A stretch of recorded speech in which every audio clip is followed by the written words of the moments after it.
Quando você fez exame para mestre, para quarto dan de taekwondo, foi que ano e você fez aonde? Tá. Naquela época eu fiz a Emivilda, o Rildo, o Euripides, né? Foram 4, e o mestre Vanderlan. Foram 5 que fez exame para mestre para quarto dan. Mival, para te falar a verdade, eu nem sabia a tão grande importância que era o mestrado. Nós ganhamos o direito, porque naquela época o exame para mestre, você tinha que ser master. Para fazer o exame para mestre, você tinha que ter um período X, você tinha que ter acima de 32 anos para dar o direito a você fazer o exame. Tanto é que, né, por alguns outros motivos, mas o Luciano não fez devido a Devido à idade. esses fatores, entendeu? Entendi. Né? Era para ele estava cotado também para poder fazer. Né? E também o grão-mestre Euripides era professor dele, né? E foi um, né? Sim. Mas, ok, não foi. Então, nós 5 fizemos o exame de graduação. Nós fizemos a graduação no CESEG na época, né? Acho que foi em 95, por aí, mais ou menos, que nós fizemos, se não me falha a memória, foi nessa graduação, 94, por aí, entendeu, né? Tá? 10 anos depois que eu comecei a minha arte, entendeu, tá?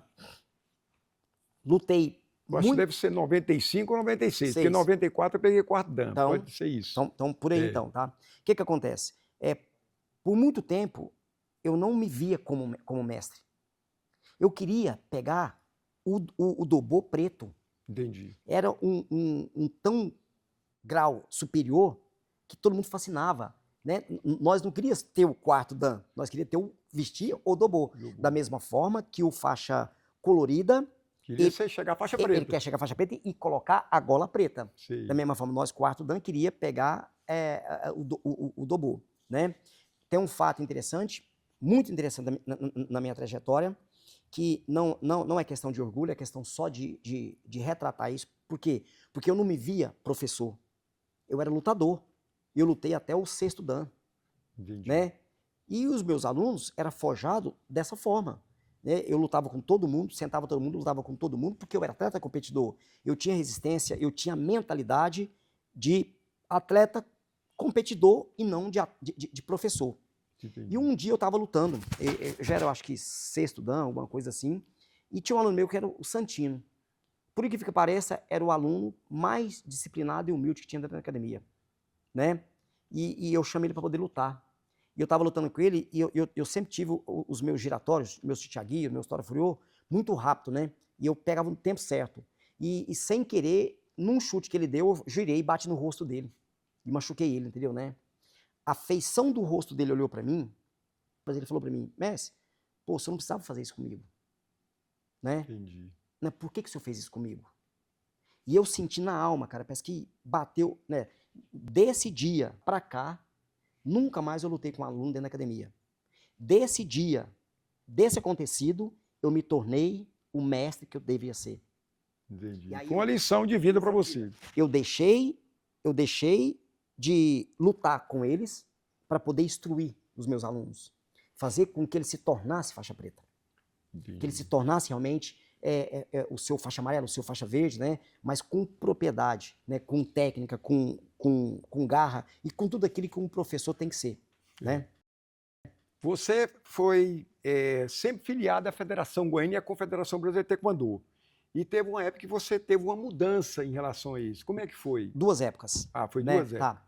Mas em uma época não tinha tipo assim, você podia ir e voltar tranquilamente, entendeu? Tá? Né? Quando eu comecei, sempre pertenci, né? Nós pertencia àquela associação de pugilismo do estado de Goiás, que era fundado pelo Nakamura naquela época, tá? Então, os nossos registros, né, era daquela época. O primeiro diploma que nós recebemos de uma confederação brasileira era da Associação Brasileira de Taekwondo, eu acho, que era um diplominha lá. Porque era associação, não era confederação. Entendeu, tá? E lá atrás, entendeu, tá? E eu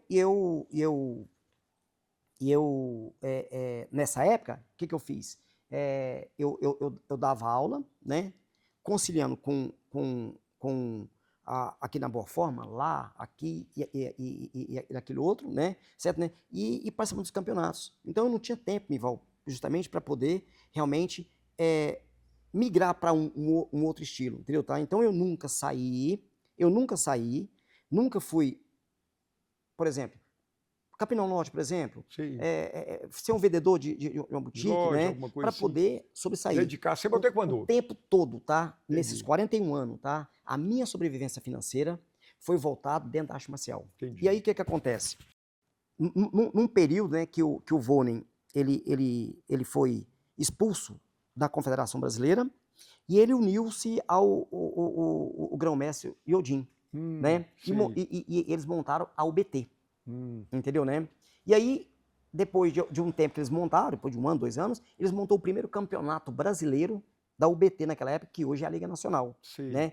E eu tenho a satisfação de ter sido o primeiro campeão Dessa liga. brasileiro da Liga Nacional. Ah, sim. Entendeu, né? Então, Entendi. tipo assim, eu tenho ainda o histórico, né, de ser o primeiro campeão na categoria de 54 da Liga. Mas competi lá e vim a ser bicampeão aqui no ginásio de Campinas, Certo. pela Liga Nacional também. Entendi. Entendeu, tá? E coligada com a federação. Ainda não saí da federação, nós ficamos Sei. muito tempo, entendeu, né? Interligado. Interligado, entendeu, né? Tá?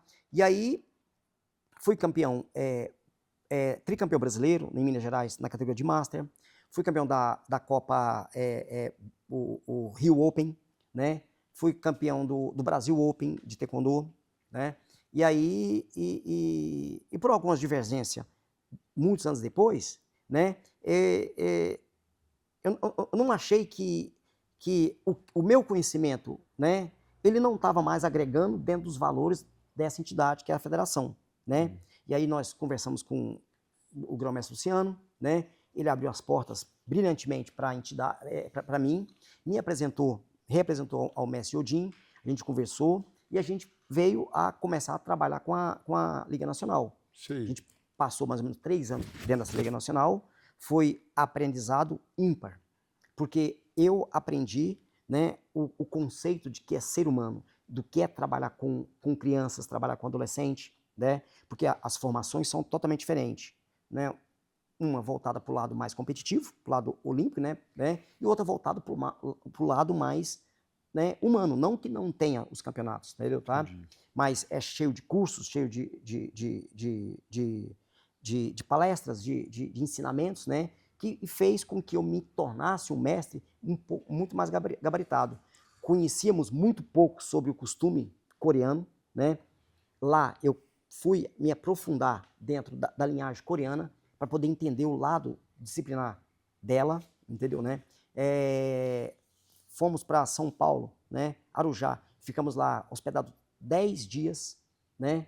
O mestre Odin, dentro da simplicidade dele, pessoa excepcional, dormiu esses 10 dias debaixo de uma barraca, né? Mostrando o sentido do que é ser humilde e simples, entendeu, né? Ficamos lá, foi 10 dias de cursos, palestras, treinos, né, que a gente se aprimorou. Você teve uma época que você teve uma transição da Confederação Brasileira para a Liga Nacional. Quando foi isso? O que de aprendizado você teve nesse período? Eu não sei se é pelo fato político, não sei se é pelo lado de renovação. Achou que a gente, que é os grão-mestres, né, já não tinha mais o valor necessário, né, para agregar aos valores dentro dessa entidade, né? E eu me senti muito incomodado com isso, porque, tipo assim, né, tem que se valorizar os mestres, os grão-mestres, aqueles que foram os antepassados, né, que trouxe o que é hoje o taekwondo, né? E eu já não me achava útil para isso, né? E aí, conversando com o grão-mestre Luciano, né, a gente fez uma parceria, união dentro da FECOT, né, que é uma outra entidade, uma federação que tem aqui no estado de Goiás, né? E eu comecei a trabalhar com eles, entendeu, né? E aí, nesse período, né, foi 3 anos de períodos intensos de estudos, de trabalho intenso, pedagógico, né? Trabalho sobre defesa pessoal, sobre a cultura coreana, sobre maneiras e posturas, né, de como deve se tratar um ser humano, geral, tá? Então a Liga Nacional ela tem muito isso, né?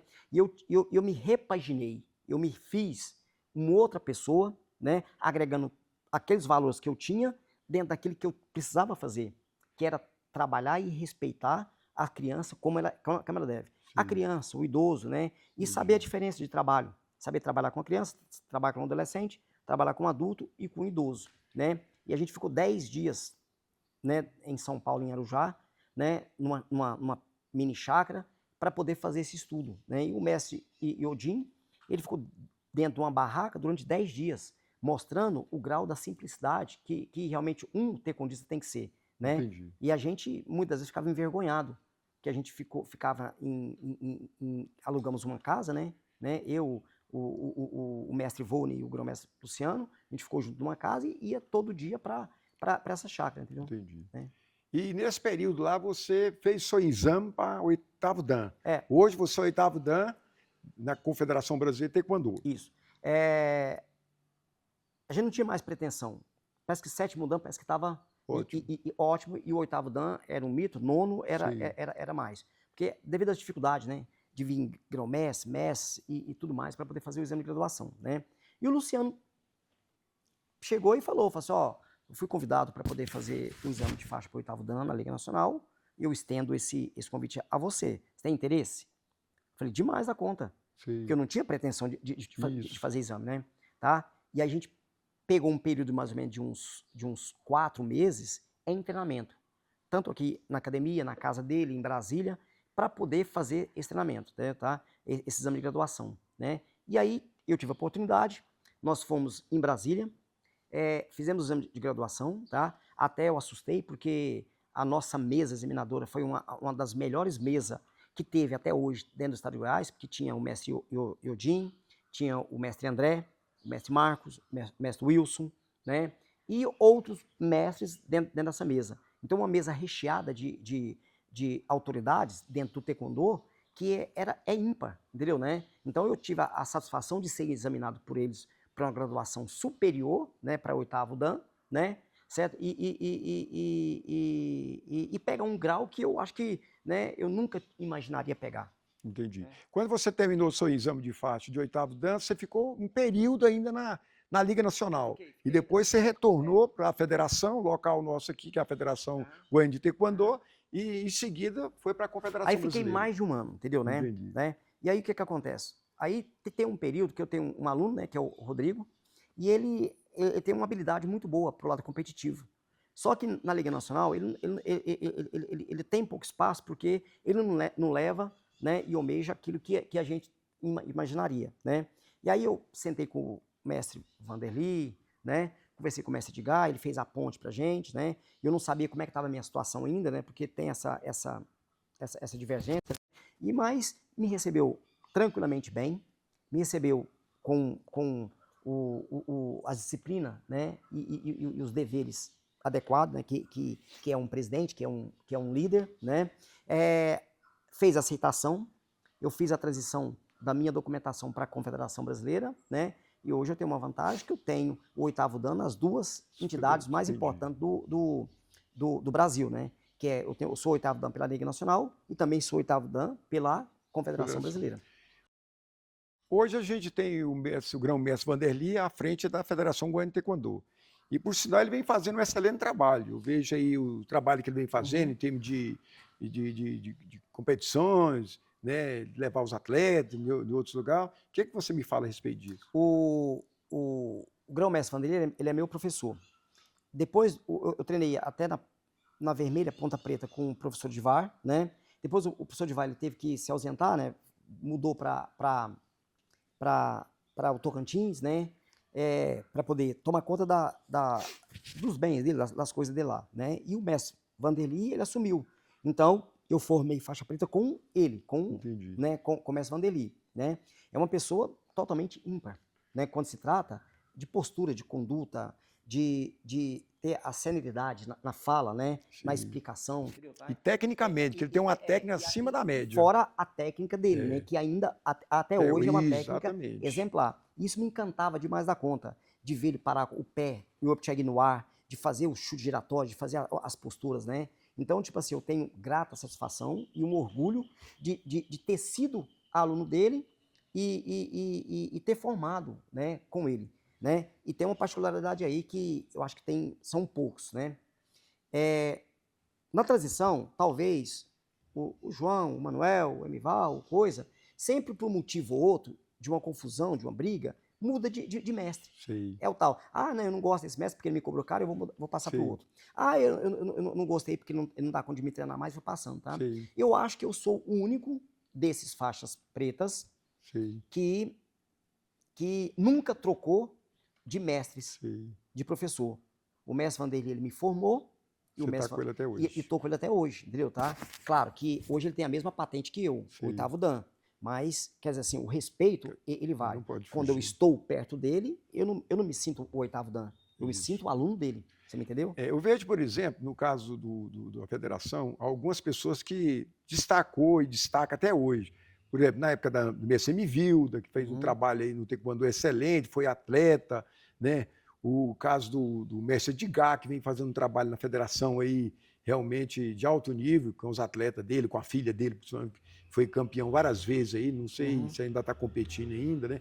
O grão-mestre favorito, É. que para mim ele é um cara diferenciado em termos de competição, o cara vai em tudo quanto é É. campeonato. Se tiver um campeonato ali, ele De matricula e bola vai. de gude, Se ele quer ele entrar, participa, né? entendeu? Tá? Eu vi ele no campeonato de Jiu-jitsu? jiu-jitsu, Aham. sendo campeão. É. Então é um cara realmente Tá. diferenciado. Tem algumas fases, né? Veio lá atrás, com toda a dificuldade, né?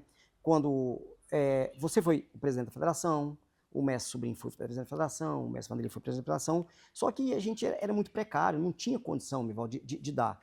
A estrutura da federação, ela foi se dar a partir de quando você começou a ser presidente da federação.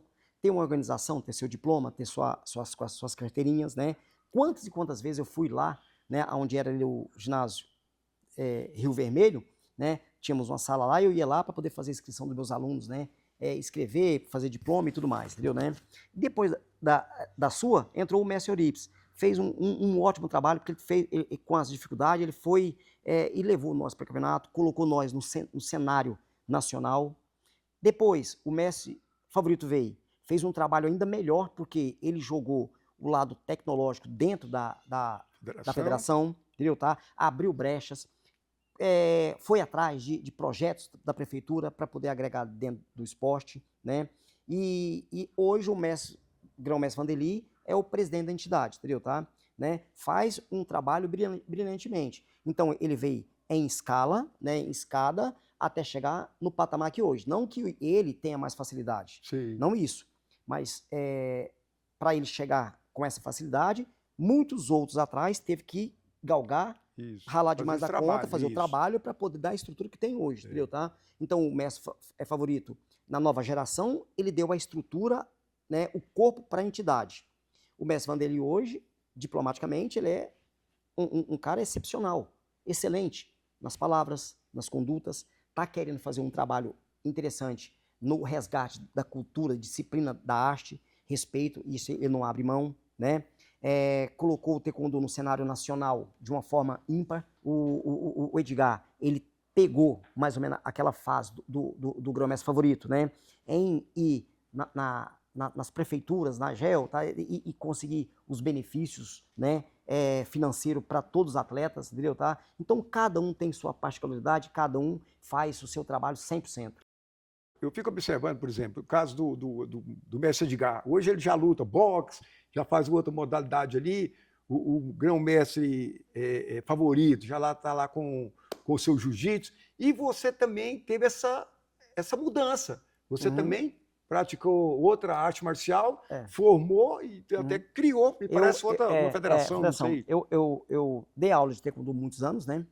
E aí, o taekwondo, a gente tem que ter uma atividade co-irmã e a gente estudou e trabalhou para poder, treinou para poder realmente entrar em uma outra modalidade, que é o Muay Thai, entendeu, né?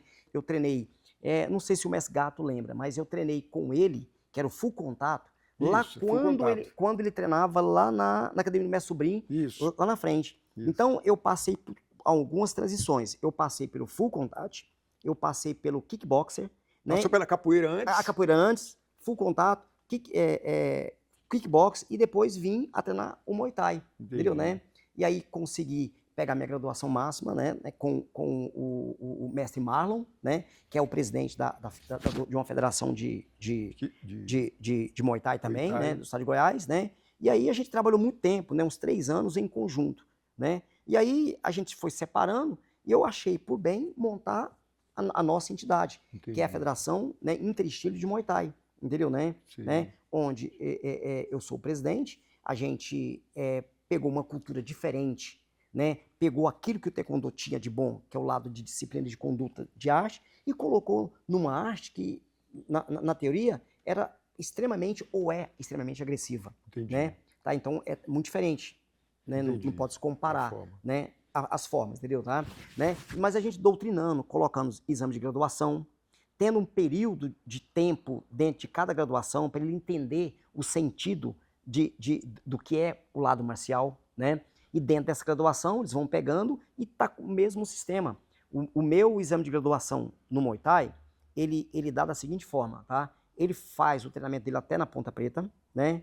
Ok? Porque a nossa graduação é a graduação tradicional, que é branca, ponta vermelha, vermelha, ponta azul, e vai até a ponta preta, né? Isso. E aí, na ponta preta, ele tem um período de 1 ano de estágio dentro, fazendo cursos.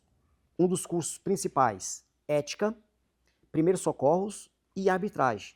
Então ele tem que passar por esses 3 cursos para poder se sagrar faixa preta. Dando aula ou não, entendeu? Tá? Isso é um critério obrigatório dentro da federação, tá? E a gente faz um trabalho interessante, tá? Que tem algumas academias que tem multicampeões, né? Regionais, né? Tá indo até para fora.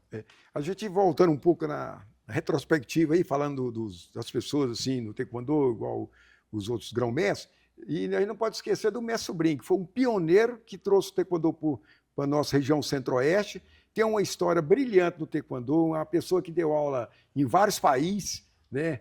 Foi campeão brasileiro, disputou um campeonato mundial, fez e está aí, né, fazendo seu trabalho aí no taekwondo, é respeitado no Brasil todo. O que você me fala do mestre Sobrinho?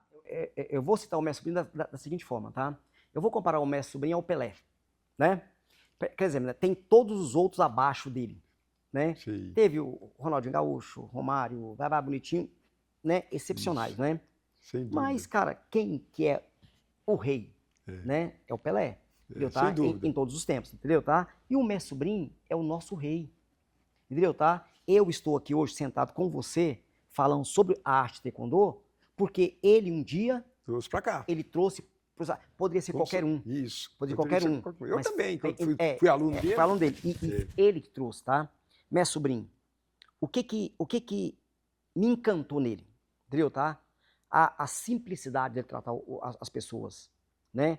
Ele nunca foi soberbo, ele nunca foi mal educado, ele sempre foi uma pessoa cheia de humildade, mas com profissionalismo fora da capacidade. Tanto é que a maioria dos alunos, né, dos mais antigos, veio da linhagem dele, né? E depois a outra metade, a outra grande metade, veio da linhagem do Sodivar, entendeu, tá? Então o mestre Sobrinho, né, com todo esse poder que ele tinha, ele veio. Eu fui competir lá e fui primeiro campeão quando é faixa branca, e me convidou, falou assim, ó, nós vamos competir lá na academia do mestre Sobrinho. E eu já tinha ouvido falar do mestre Sobrinho há muito tempo atrás, que ele era o único quarto dan no estado, né? Não tinha mestre, né? Isso. E eu cheguei. E quando eu cheguei, grão-mestre Mival, tá? Para poder ver aquele homem daquele tamanho, grandão e sério, né? Eu tremia todo, cara, tá? Eu tremia todinho assim, ó, e eu não sabia como chegar nele. Se eu abaixava, se eu colocava a mão, se eu cumprimentava igual eu cumprimentava, tá? Tão grande era o respeito que a gente tinha, tá? Pelo mestre de taekwondo. Tem até hoje. Até hoje, entendeu, tá? Né? Então, tipo assim, hoje, quando a gente encontra, né? A gente encontra e fala sobre alegria. O mestre Sobrinho tem uma história que é a história dos R$50. Não sei se você sabe dessa história. Eu já sei. Né? Tá? Ele chegou num campeonato com R$50 e saiu com R$50. Não gastou nada. Por quê? Porque os R$50 naquela época tinha saído igual era os 200 hoje e ninguém trocava o dinheiro, entendeu, tá? Aí ele chegava pra mim e falou assim, você paga pra mim aí? Quando eu trocar o dinheiro, eu te dou, né? Aí, você troca? Não. Ele saía e a gente pagava pra ele. Ele chegava na outra mesa e falou assim, vem cá, eu vou comer aqui, mas é porque eu só tenho uma nota de R$50, tá? Né? Aí, você troca? Aí o cara fala assim, não, eu não troco não. Eu falei, não, mestre, eu pago o seu aqui, depois você me paga. E até hoje. Foi e voltou, comeu, né? E ficou por isso mesmo. E ficou com R$50 e voltou com ele no bolso. E o meu sobrinho hoje está em Minas. Minas Gerais, entendeu, tá? Né? Quer dizer, tá em Minas, mas sempre no estado de Goiás, né? Porque ele é um examinador oficial, honorado pela entidade, pela federação, entendeu, né? ele tem todo o respaldo e respeito, entendeu, né? Para poder vir examinar, né? Inclusive nos finais de cada ano, tá? Que é o nosso exame de graduação, né? Ele está presente, entendeu? Tá como o astro, como o líder máximo da arte, né? Entendi. E a gente não pode negar, entendeu? Então o mestre Sobrinho, ele é um caso à parte. Outro mestre também, e grão-mestre, que a gente tem o maior carinho e respeito por ele, professor Edvardes. Ixi, O que você me fala do professor Edvardes? esse é complicado. Por quê? Porque o professor Edvar, eu cheguei na academia para poder treinar com ele, né? E ele dando uma aula, mas muito sério, muito fechado, muito dinâmico naquela maneira. E naquela época, Emival, tá? Me atentou uma história. Eu não sei se você lembra ou se você sabe dessa história, que ele dava aula com a vara. Né? Ele dava aula com bastão. E esse bastão é um bastão de correção, né? Tá? E a gente fala que a gente apanhava naquela época, né? Então, se a gente tava na base, ele batia, mas batia mesmo, batia pra gente sentir, entendeu, né? E aí, era forma diferente de se dar aula, mas era uma aula de uma forma que realmente funcionava, porque todo mundo tinha o respeito pelo ser, entendeu, tá? Tecnicamente, dificilmente tem um professor que tinha a qualidade técnica dele, né? Era ambidestro, ele trabalha tanto com a perna direita quanto com a esquerda, entendeu, tá? Técnico de mão, para poder ensinar, sério demais da conta, sério, dentro das funções, entendeu, tá? Então, é uma pessoa ímpar. Hoje aqui, a maioria dos atletas, dos professores que estão dando aula, veio da linhagem dele. Claro que, igual eu comentei, o mestre Sobrinho está em cima. Sim. Então, se o mestre Sobrinho Sim. trouxe ele, né, o mestre Sobrinho fica lá em cima lá. Mas a maioria dos alunos são linhagem do mestre Edvardes. O que o Olímpico, o esporte olímpico em si, agregou no taekwondo? O que você vê depois que surgiu o esporte olímpico, no caso, o taekwondo entrou nos Jogos Olímpicos, em relação do que era antes, as nossas dificuldades que nós tínhamos, quando a gente competia, antes de entrar na questão das Olimpíadas, vamos dizer assim, o que você acha que isso melhorou e o que você acha também que atrapalhou um pouquinho? Tá. Você acha que é um pouco comércio e tal? Não, são assim, Mival, tipo assim, ó, são fases. Cada um tem a sua era, o seu tempo e luta, né? Eu, particularmente, né, eu não concordo e não aceito o método do taekwondo atual, de hoje, né? Eu tenho que aceitar ele, por quê? Porque ele está dentro dos parâmetros de hoje. Legal. Não tem como. Mas concordar com essa arte, eu não concordo. Eu aceito, né? Discordando da arte hoje, né? O lado marcial, daqui um dia, eu acho que o nosso taekwondo, ele vai ser virtual. Você sabe por quê? Porque ele está degredindo marcialmente de uma tal forma que hoje, para fazer um exame de graduação, Mival, tá? Nós acostumamos a ele fazer o exame de graduação, mesmo não tendo uma qualidade técnica de professor, né? Ele é aprovado. Isso eu acho que é ruim para a arte, entendeu, né? Sim. Eu acho que cada faixa preta tem que ser merecedor, porque passa por todas as fases, todas as graduações, né? Então, as graduações ele tem que ser conquistado ao longo do tempo, tá? Quando se faz um exame de graduação, né? Eu tenho o meu método, eu tenho minha forma de examinar. Sim. Você tem a sua, cada um tem a dele, tá? Mas hoje, né, a nossa forma de fazer a avaliação, ela não está de uma forma contundente do que é o lado marcial, né?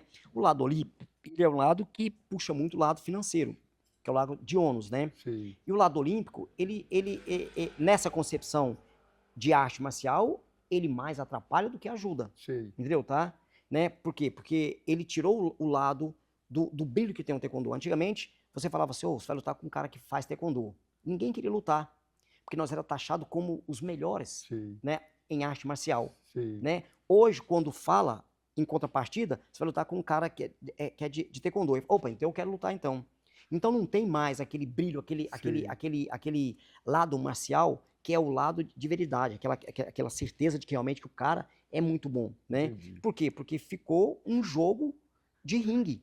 E esse jogo de ringue, quem hoje comanda é a tecnologia. Entendi. Né? Antigamente não, antigamente, você lembra que a gente treinava na fita, era no papel, entendeu, né? E o paulada comia, entendeu? Tá? Técnica pura, batia. Assim, e tem mais uma. Não sei se você lembra, né? Porque você é mais antigo do que eu, né? quando eu treinei ainda com protetor de bambu. Eu também lutei muito produtor de bambu. Bambu, que tinha o bambu, quando batia, meu irmão, fazia um barulho assim, é igual brigar com você. Quando terminava também, você tava todo cortado. Tava todo cortado, entendeu? Tá? Né? Então não tinha protetor de cabeça, entendeu? Tá? O chute que pegava na cabeça, mas por incrível que pareça, a gente tinha uma habilidade tão grande de sair, né? Que era obrigado a fazer isso. É obrigado, tá? Então, tipo assim, ó, o taekwondo olímpico, ele veio para poder estragar e matar, cobrir esse lado olímpico. E a gente que não tem a sabedoria de que deveria preservar tudo isso, entendeu, tá? Foi deixando... Massacrado, vamos dizer assim. Foi deixando esse lado olímpico deslumbrado pelo poder de ter um joystick, o poder de ter um tatame, o poder de ter uma televisão, você se vê lutando dessa televisão, que as pontuações, né? Ele foi deslumbrando de uma tal forma que foi encobrindo e a gente foi ficando cego. A gente não mais trabalhou um lado que deveria ter continuidade, porque é o seguinte, você ser atleta competidor, beleza, nada fora da normalidade. São evoluções, pode ser. Você sendo um atleta tipo um C e treinando no lado competitivo, ok, você vai treinar para isso. Mas não se deve tirar o brilho de você formar a faixa preta para ser um professor.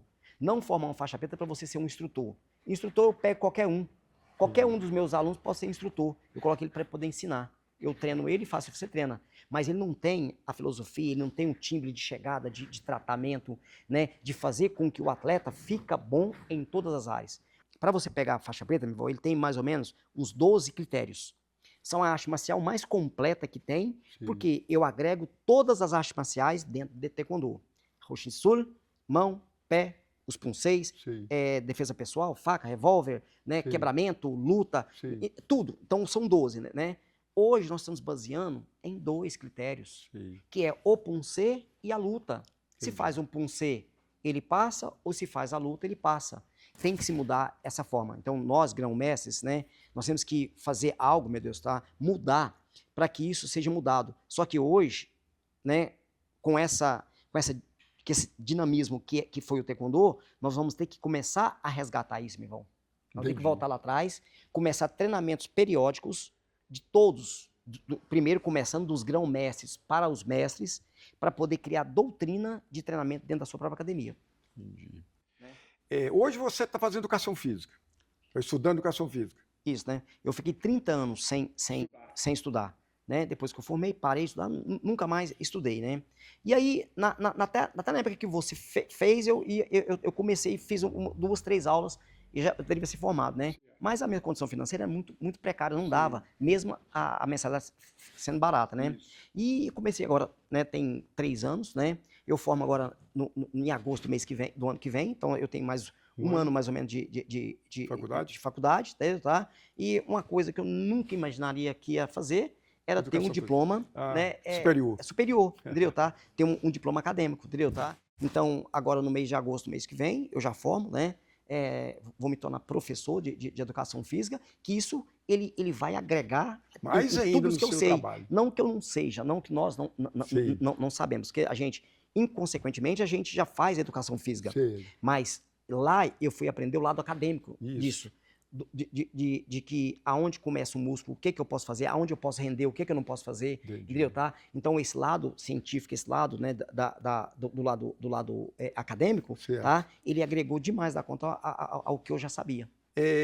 Grão-mestre, primeiro eu quero agradecer você, né, por esse bate-papo nosso aqui, tá? Eu acho que foi bastante proveitoso, né? Se a gente ficar aqui mais tempo, vamos ficar aqui mais um dia falando sobre a sua carreira, né, que sua carreira, eu acompanhei sua carreira, fui seu treinador, nós somos campeão da Copa do Brasil junto, campeão brasileiro junto, então eu acho que sua carreira é interessante. Posso comentar uma última coisa? Pode. O grão-mestre Emival, que está aqui presente, né, dentro daquela filosofia de doutrina e disciplina que era antigamente, né, não deixava se matar treinamento, né, ainda mais treinamento a nível nacional, né, e não sei se você sabe disso, eu arrumei um patrocínio, o único que eu tive na minha vida, que era o Bombril, e eu tinha que cumprir alguns critérios para poder justificar esse patrocínio, né? Infelizmente ou felizmente, né? Eu tirei você do campeonato. Não, eu tinha que jogar bola, né, no time dele para poder eu justificar esse patrocínio dele, ponto, né? E aí eu matei um treinamento. Quando eu cheguei lá, o mestre Mival, com o mestre Vanderly, me sacou da seleção, me tirou e eu fiquei, talvez, de ganhar mais um campeonato brasileiro devido a esse fato, entendeu, tá? Mas fiquei com raiva no dia, fica bravo, tá? Mas depois veio um entendimento de que talvez isso foi pro meu crescimento e me deu uma conduta de disciplina, né, um pouco melhor, entendeu, tá? Então, sem querer, da sua parte, da minha parte, né, a gente fez algo, né, que foi um fator predominante para a minha conduta de ensinamento dentro do nosso CT. Então, de uma forma ou de outra, teve agregou para você. Foi bom, muito bom. Tá? Né? Isso é ótimo, muito bom. Tá? Então, quero te agradecer mais uma vez por essa oportunidade. Tá? E é isso aí, parabéns pela sua carreira como atleta, como professor, como mestre e grão-mestre hoje. Tá? Ser anfitrião, né? Num bate-papo desse que eu acho louvável e você tem que dar continuidade, porque pouca gente mesmo, 90% ou mais, não conhece as histórias dos mestres e grão-mestres do estado de Goiás, tá? Então, você faz um trabalho fora da normalidade, é ímpar esse trabalho seu. Esse trabalho tem que dar continuidade, Mival, tá? Por quê? Porque todo mundo tem que conhecer a história de cada um, né? Ainda tem alguns fatos e relatos que deixou despercebido ainda, né? Isso, mas tem muita coisa. E se tiver uma outra oportunidade, tá? Eu vou ter o prazer de voltar aqui e repetir. Peço desculpa pelo meu lado emocional, né? Porque a gente é ser humano, né? Mas quando a gente se depara com as dificuldades que a gente já teve para o taekwondo chegar hoje, né? É uma vitória. Para mim é uma vitória. Para mim é algo gratificante. É uma superação. É uma superação. Por isso que esse canal é superação. E essa superação, ela é impagável, entendeu, né? Eu repito para você de novo, tá? Eu faria tudo de novo, tintim por tintim, até chegar e me tornar o homem que eu sou, o professor que eu sou, o mestre que eu me tornei e o grão-mestre que eu me tornei, né? Eu sem soberba, sem vaidade, sem nada, né? Eu me considero, né, um mestre abençoado por Deus por ter o conhecimento, né, de ensinar, de passar para os alunos, né, aquilo que se tem que se passar, né? Então, dentro da minha filosofia, quer fazer o que é certo, né, e fazer o que é certo com excelência.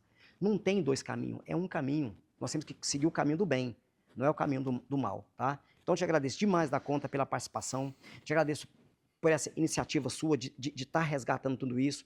Eu sou um privilegiado, né, de você ter me ligado, tá? Né? E prontamente eu aceitei, porque eu acho que isso é importante a gente contar. Aqui não tem vaidade, aqui não tem falta de humildade, não tem soberba. Eu não quero mostrar quem eu sou, o que eu fui, né? Eu não quero ser tão soberbo nesse cara, né? Eu só tenho que contar a minha história para todo mundo saber que antes dele ser hoje campeão, teve alguém lá atrás que capinou lote, que ralou, que desbravou o taekwondo para que hoje o taekwondo ele está num patamar, né, olímpico. Isso é né? importante. Muito Beleza, bom. tá? Né? Muito obrigado.